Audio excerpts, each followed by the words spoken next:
الحمد لله رب العالمين والصلاة والسلام على مولانا رسول الله وعلى آله وصحبه ومن تبعهم بإحسان إلى يوم الدين. Mes très chers fidèles, assalamu alaikum wa rahmatullahi wa barakatuh. Comme vous le savez tous, nous traversons une épreuve difficile en cette période de pandémie. Et notre mosquée, comme toutes les mosquées dans le monde entier, a fermé ses portes. Mais Inch'Allah, nous avons la certitude, la confiance en Allah Tabaraka wa Ta'ala, que sous peu, nous aurons tous l'occasion de la faire revivre à travers nos adorations. Mes très chers fidèles, dans ces moments très très difficiles que nous vivons aujourd'hui, la seule chose qui va nous sortira dans cette période difficile, c'est l'invocation. Invoquer Allah, implorer Allah, demander Allah Tabaraka wa Ta'ala. L'invocation est un outil qui permet aux croyants de s'adresser à son Seigneur.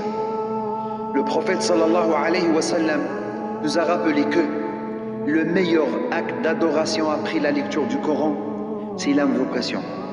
Il nous a précisé aussi que l'invocation est la moelle de l'adoration. Par ces paroles, il nous informe sur la place exceptionnelle de cet acte d'adoration qui n'est pas un acte d'adoration comme un autre. Il a un sens et une portée particulière. Cette portée exceptionnelle trouve d'abord sa confirmation dans divers versets coraniques. Et Inch'Allah Tabaraka wa Ta'ala, je vais vous citer 3 ou 4 versets que je trouve qui sont les plus fondamentaux. Le premier verset, Allah subhanahu wa ta'ala dit وَإِذَا سَأَلَكَ عِبَادِي عَنِّي فَإِنِّي قَرِيبٌ أُجِيبُ دَعْوَةَ الدَّاعِي إِذَا دَعَانِ فَلْيَسْتَجِيبُوا لِي وَلْيُؤْمِنُوا بِي لَعَلَّهُمْ يَرْشُدُونَ. Et quand mon serviteur t'interroge sur moi, je suis tout proche. Je réponds à l'appel comme mon serviteur me fait appel. Qu'il cherche donc à répondre à mon appel et qu'il croit en moi. Dans ce premier verset, Allah Azza wa Jal compatit à la détresse de ses créatures. Il les encourage à faire appel à lui. Il est présent et disponible. Il nous promet de venir à notre aide si nous prenons la peine de l'appeler et de répondre à son appel. Le deuxième verset, Allah subhanahu wa ta'ala dit وَقَالَ رَبُّكُمُ ادْعُونِي أَسْتَجِبْ لَكُمْ إِنَّ الَّذِينَ يَسْتَكْبِرُونَ عَنْ عِبَادَتِي سَيَدْخُلُونَ جَهَنَّمَ دَاخِرِينَ. Votre Seigneur a dit, appelez-moi, je vous exaucerai. Ceux qui, par orgueil, refusent de m'adorer entreront bientôt humiliés en enfer. Dans ce verset, l'invocation est présentée comme un acte d'adoration par lequel les hommes doivent témoigner de leur servitude. Ce verset affirme ensuite que l'invocation est un devoir, car ne pas le faire conduit à une punition. Et enfin, ne pas invoquer Allah est un signe manifeste d'orgueil. Le troisième verset, Allah subhanahu wa ta'ala dit قل ما يعبأ بكم ربي لولا دعاؤكم فقد كذبتم فسوف يكون لزاما. Dis, mon Seigneur ne se souciera pas de vous si vous ne l'invoquez pas et que vous appelez au mensonge. Vous en verrez bientôt la conséquence inéluctable. Dans ce troisième verset, Allah Azza wa Jal affirme qu'il prendra soin de ce créature, mais à la mesure de l'intérêt que portera la créature à son Créateur. Et montrer de l'intérêt au Créateur, c'est d'abord l'invoquer. Le quatrième verset, le plus important je trouve. Je veux demander, mes chers fidèles, d'écouter, réécouter, méditer ce verset. Allah subhanahu wa ta'ala dit وَإِذَا مَسَّ الْإِنسَانَ ضُرٌّ دَعَا رَبَّهُ مُنِيبًا إِلَيْهِ ثُمَّ إِذَا خَوَّلَهُ نِعْمَةً مِّنْهُ نَسِيَ مَا كَانَ يَدْعُو إِلَيْهِ مِنْ قَبْلُ. Quand un malheur atteint un homme, il invoque son Seigneur et il revient repentant vers lui. Quand ensuite Allah lui accorde un bienfait, il oublie le mal dont il avait auparavant demandé d'être délivré. Allah Azza wa Jal, dans ce verset, dénonce l'ingratitude de ceux qui se contentent de l'implorer lorsqu'ils se trouvent dans l'adversité.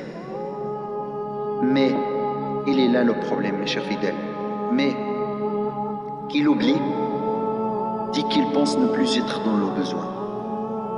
C'est une attitude ingrate, c'est une attitude ingrate. Le vrai croyant,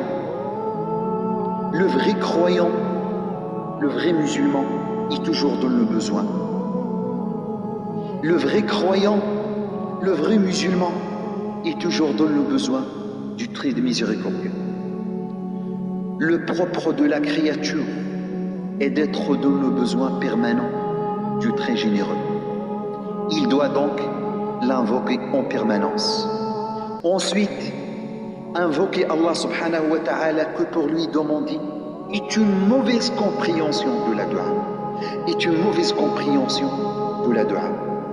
Pour finir, mes chers fidèles, je veux demander de penser à tous les frères et sœurs qui sont dans la difficulté. Ne les oublions pas dans vos doigts. Prions aussi pour l'humanité, car à travers ce fléau, c'est le monde entier qui est atteint. Qu'Allah subhanahu wa ta'ala nous facilite dans cette épreuve. Qu'Allah subhanahu wa ta'ala nous ouvre les portes de sa miséricorde. Amin. اللهم إنا نسألك وأنت القائل ومن يغفر الذنوب إلا أنت أن تغفر ذنوبنا وأن ترحمنا في هذه اللحظات في هذه الأزمات. يا رب نسألك أن تفرج همومنا وكروبنا. يا رب تسلل الخوف إلى قلوبنا من شدة هذا الوباء. نسألك يا رب أن تنظر إلينا بعين رحمتك يا رب العالمين. يا رب جئناك معترفين مقرين بالآثام والذنوب والمعاصي التي أرهقتنا والتي أثقلت كواهلنا، ولكن ربنا جئنا نطرق باب إله كريم، جئنا نطرق باب إله رحيم. يا أرحم الراحمين، لا تبعدنا عن جناب رحمتك. أذقنا يا ربي برد إحسانك ولطفك يا ذا الجلال والإكرام. إن طردتنا عن بابك فأي باب نطرق يا رب العالمين. ربنا إن أقصيتنا عن مائدة إكرامك فمن ذا الذي يكرمنا من بعدك. يا رب تسلل الخوف إلى قلوبنا من هول وشر هذا الوباء. تقبض آلاف الأرواح وترفع إليك، ونحن نؤمن أن هذا جند من جنودك، وأنت القائل وما يعلم جنود ربك إلا هو، وآية من آياتك وأنت القائل وما نرسل بالآيات إلا تخويفا. فنسألك يا رب رحمتك واللطف بعبادك. أملنا ورجاؤنا في قولك أمن يجيب المضطر إذا دعاه. أملنا ورجاؤنا في قولك ادعوني أستجب لكم. أملنا ورجاؤنا في قولك وإذا سألك عبادي عني فإني قريب. يا رب العالمين، لولا تعلقنا بآلائك وتمسكنا بالدعاء والتضرع إليك، وما وعدت ربنا أمثالنا من المسرفين والقانطين والخاطئين من رحمتك بقولك يا عبادي الذين أسرفوا على أنفسهم لا تقنطوا من رحمة الله إن الله يغفر الذنوب جميعا إنه هو الغفور الرحيم.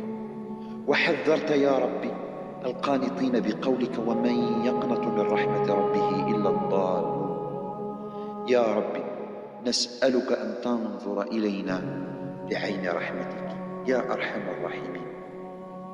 نعترف يا ربي اعترفنا بذنوبنا وتقصيرنا، فنسألك يا رب ربنا اكشف عنا العذاب إننا ربنا لا تؤاخذنا إن نسينا أو أخطأنا. ربنا ولا تحمل علينا إصرا كما حملته على الذين من قبلنا.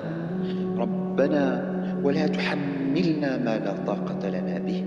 واعف عنا واغفر لنا وارحمنا يا أرحم الراحمين يا رب العالمين. لا إله إلا أنت سبحانك إنا كنا من الظالمين. اللهم إنا نسألك أن تردنا إلى دينك ردا جميلا، وألا تحرمنا من العودة إلى بيوتك يا ربنا. يا رب نسألك أن لا يكون هذا آخر العهد ببيوتك يا أرحم الراحمين يا رب العالمين. ها هو ذا رمضان قد أقبل علينا يا ربنا. أملنا ورجاؤنا في الوصول إلى طاعتك سالمين غانمين يا الله. نتضرع إليك بذل عبوديتنا إليك. نسألك يا ربنا أن تبلغنا رمضان وقد رفعت عن عبادك هذا الوباء. يا رب نعدك بتوبة نصوح، نعدك ربنا بالطاعة لأوامرك يا الله. إلهنا رحماتك عافيتك أوسع لنا من عقابك. يا رب هذا الوباء تصيب به من تشاء وتصرفه عمن تشاء. نسألك يا الله تنظر إلى عبادك يا الله بعين رحمتك. إلهنا من نقصد وأنت المقصود، ومن الذي نسأل وأنت صاحب الكرم والجود. يا رب من التحقوا بك من شر هذا الوباء نسألك يا رب أن ترحمهم برحماتك، أن تجعل مقامهم في الجنة، أن يكونوا شهداء عندك يا الله. نسألك يا ربنا أن تجعل آخر كلامنا من الدنيا لا إله إلا الله محمد رسول الله صلى الله عليه وسلم. عليها نحيا وعليها نموت وبها نلقاك ربنا وأنت راض عنا، والحمد لله رب العالمين.